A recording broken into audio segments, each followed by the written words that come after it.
हिमाचल प्रदेश में चंदन की खेती की है अपार संभावनाएं, किसानों को होगा आर्थिक लाभ।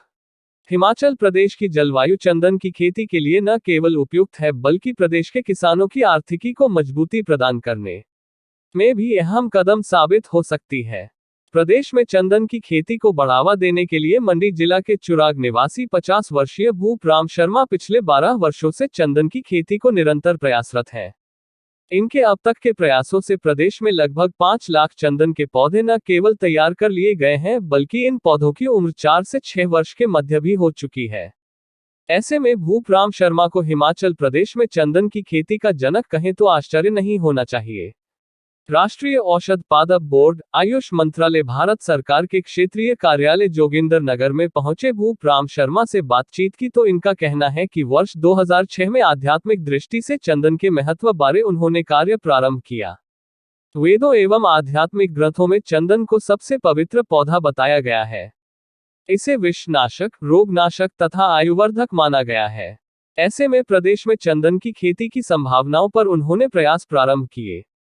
उन्होंने बताया कि वर्ष 2008 में सुंदरनगर में चंदन की अवैध लकड़ी के पकने जाने का समाचार पड़ा तो उन्हें लगा कि प्रदेश में न केवल चंदन तैयार हो सकता है बल्कि चोरी छिपे इसे तैयार भी किया जा रहा है। ऐसे में चंदन की खेती को लेकर न केवल वे प्रदेश बल्कि राष्ट्रीय स्तर पर वन विभाग के बड़े अधिकारियों से मिले तथा चंदन की खेती बारे मार्गदर्शन प्राप्त किया। इसी संबंध में उन्होंने वर्ष 2008 में देहरादून, 2009 में चेन्नई व केरल का दौरा किया तथा चंदन की खेती बारे जानकारी प्राप्त की। बाद में भारतीय वुड साइंस शोध संस्थान बेंगलुरु भी गए तथा चंदन की खेती बारे प्रशिक्षण प्राप्त करने को आवेदन दिया। उनका कहना है कि वर्ष 2015 को देश में पहली बार किसानों के लिए चंदन की खेती का प्रशिक्षण प्रारंभ हुआ तथा उन्होंने स्वयं 2017 में बेंगलुरु से 1 सप्ताह का प्रशिक्षण हासिल किया। प्रदेश में चंदन की खेती को लेकर केंद्रीय मंत्रियों से लेकर प्रदेश के सांसदों से भी मिले। इस बीच तत्कालीन केंद्रीय मंत्री डॉक्टर हर्षवर्धन ने चंदन की खेती को स्किल इंडिया में शामिल करने का भी आश्वासन दिया।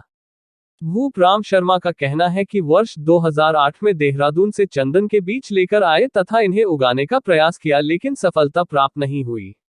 इसके बाद वे लगातार देश के विभिन्न स्थानों में पहुंचकर इसका तकनीकी अध्ययन करते रहे तथा वर्ष 2014 को तत्तापानी में चंदन की नर्सरी तैयार करने में सफलता प्राप्त हुई।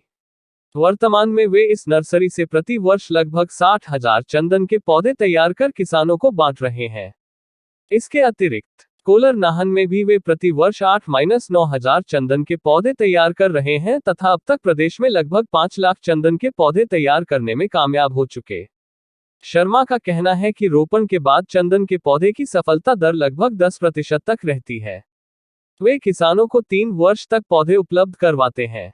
जहां तक आर्थिक पक्ष की बात है तो चंदन का एक पौधा 5 वर्ष की आयु में लगभग 5 से 20,000 जबकि 12 वर्ष की आयु तक 20 से 50,000 रुपए तक की आमदनी देता है जबकि काटने पर 50,000 से 1 लाख रुपए तक की आमदनी हो जाती है। उनका कहना है कि हिमाचल प्रदेश में बर्फ रहित क्षेत्र में चंदन के पौधे को उगाया जा सकता है। यह पौधा हिमाचल प्रदेश में किसानों की आर्थिकी को एक नई दिशा दे सकता है। वे कहते हैं कि चंदन का 1 वर्ष का पौधा 40 रुपए जबकि 2 साल का पौधा 200 रुपए में किसानों को उपलब्ध करवाते हैं। 3 वर्ष तक यदि पौधा मर जाता है तो वे फ्री में उसके बदले पौधा किसान को उपलब्ध करवाते हैं। साथ ही तैयार उत्पाद को भी वे स्वयं खरीद रहे हैं। इस संदर्भ में राष्ट्रीय औषध पादप बोर्ड, आयुष मंत्रालय, भारत सरकार के क्षेत्रीय निदेशक उत्तर भारत स्थित जोगिंदर नगर डॉक्टर अरुण चंदन का कहना है कि भूप राम शर्मा हिमाचल प्रदेश के चंदन पुरुष हैं जिनके प्रयासों से आज प्रदेश में न केवल चंदन की खेती बड़े पैमाने पर आगे बढ़ी है बल्कि वर्तमान में 5 लाख से अधिक पौधे तैयार हो चुके हैं।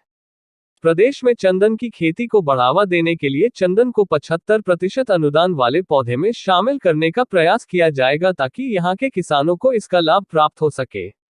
इसके अलावा चंदन के पौधे से तैयार होने वाले बायो प्रोडक्ट्स को इंक्यूबेशन केंद्र के माध्यम से भी शामिल करने का प्रयास किया जाएगा ताकि चंदन के आर्थिक पहलुओं पर गंभीरता से शोध कार्य किया जाएगा ताकि किसानों को इसका सीधा लाभ प्राप्त हो सके। उनका कहना है कि भूप राम शर्मा ने चंदन की खेती को केवल आर्थिक लाभ की दृष्टि से ही प्रदेश में आगे नहीं बढ़ाया है बल्कि आध्यात्मिक पहलुओं को भी ध्यान में रखते हुए इस कार्य कर रहे हैं जो एक सराहनीय कार्य है।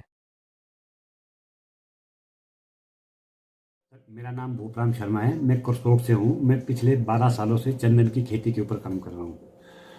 2006 में मुझे कुछ आध्यात्मिक ग्रंथों से इसके बारे में जो ज्ञान मिला, चंदन को विषनाशक माना है, आयुवर्धक माना है और रोग प्रतिरोधक माना है। हर वेद में इसके बारे में एक लघु व्याख्या है, इसको श्रेष्ठ पौधा माना गया है, इस धारा का सबसे पवित्र पौधा माना गया है। तो उसके बाद मैंने 2006 से इसके ऊपर जानने की कोशिश की। कई जगह फॉरेस्ट्री डिपार्टमेंट के कुछ अधिकारियों से जानना चाहा, कोई विशेष जानकारी ना मिली। 2008 में जब मैंने एक दिव्या हिमाचल में, उसके पश्चात जब मैं वहाँ से वापिस आ रहा था तो मेरे मन में जिज्ञासा हुई कि मैं काम सिर्फ अपने लिए नहीं करना चाह रहा हूँ, मैं इस काम को समाज के लिए करना चाह रहा हूँ। तो मुझे इस समाज को काम करने के लिए कुछ ना कुछ इसका एक प्रमाण पत्र होना बड़ा जरूरी है। तो मैंने डीएफओ साहब से ये जानना चाहा कि क्या इंडिया में कोई ऐसा इंस्टीट्यूट है जहाँ से इसके ऊपर ट्रेनिंग सर्टिफिकेट दिया जाए। तो डीएफओ साहब ने बोला कोई भी इंस्टीट्यूट ऐसा नहीं है। तो मैंने उनको पूछा कि इसके लिए जिम्मेवार कौन है। तो उन्होंने मुझे बताया भी all India would science department, इसका हेडक्वार्टर बेंगलुरु में है। तो मैं वहाँ से सीधा बेंगलुरु आया और वहाँ पर director all India would science department, उस टाइम सुरेंद्र शर्मा जी थे, उनसे मिला। वो बहुत ही इंटरेस्टेड अधिकारी मुझे मिले। उन्होंने पूरी तरह से मेरे को गाइड किया, पूरा प्रेरित किया और 5-6 और साइंटिस्टों को बुला के, चीफ कंजर्वेटर श्रीनिवास राय जी को बुला के, मतलब उस टाइम में भारतवर्ष का पहला फार्मर था जो all India would science department में जाके चंदन की खेती के लिए ट्रेनिंग प्रोग्राम। जोगिंदर नगर से आपका फैसला टीवी के लिए संवाददाता कैलाश की रिपोर्ट।